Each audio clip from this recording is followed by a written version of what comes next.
Demosfen. Qədim Yunanistanda natiqlik sənəti çox dəbdə idi.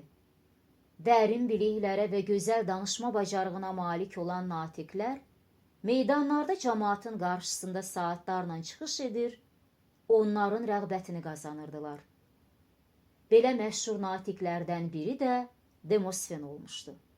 Arıq, cılız və fiziki cəhətdən zəif olan Demosfen uşaqlıqdan r səsini tələffüz edə bilmirdi.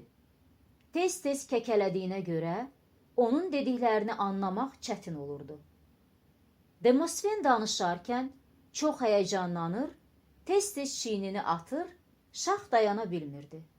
Bütün bu qüsurlara baxmayaraq, gənc Demosfen natiqlik sənəti ilə məşğul olmağa qərar verir.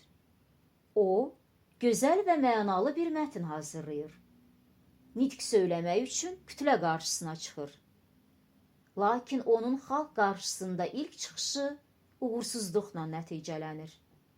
Cəmaatın səs-küyü, gülüşü onun zəif səsini batırır. İşi belə görən Demosfen xəcalətindən plaşı ilə üzünü örtərək meydanı tərk edir. Hər bir işini təhlil etməyi bacaran Demosfen anlayır ki, kütləni ələ almaq üçün yalnız mətnin maraqlı olması azdır. Yaxşı natiq, intonasiya ilə danışmağı, səs tonunu tənzimləməyi, jest və mimikadan yerli-yerində istifadə etməyi bacarmalıdır. Demosfen qüsurlarını aradan qaldırmaq üçün fəaliyyətə başlayır. O, diksiyasını düzəltmək üçün hər gün dəniz sahilinə gedir. Ağzına xırda daşlar dolduraraq, yüksək səslə danışmağa çalışır. Nəhayət buna nail olur.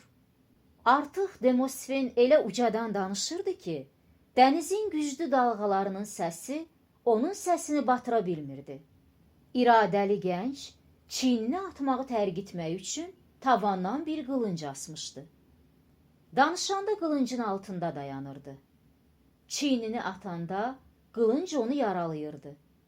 Beləcə o bu vərdişini də tərk edir. Nəhayət gənc natiq öz bədənini və səsini mükəmməl şəkildə idarə etməyi öyrənir.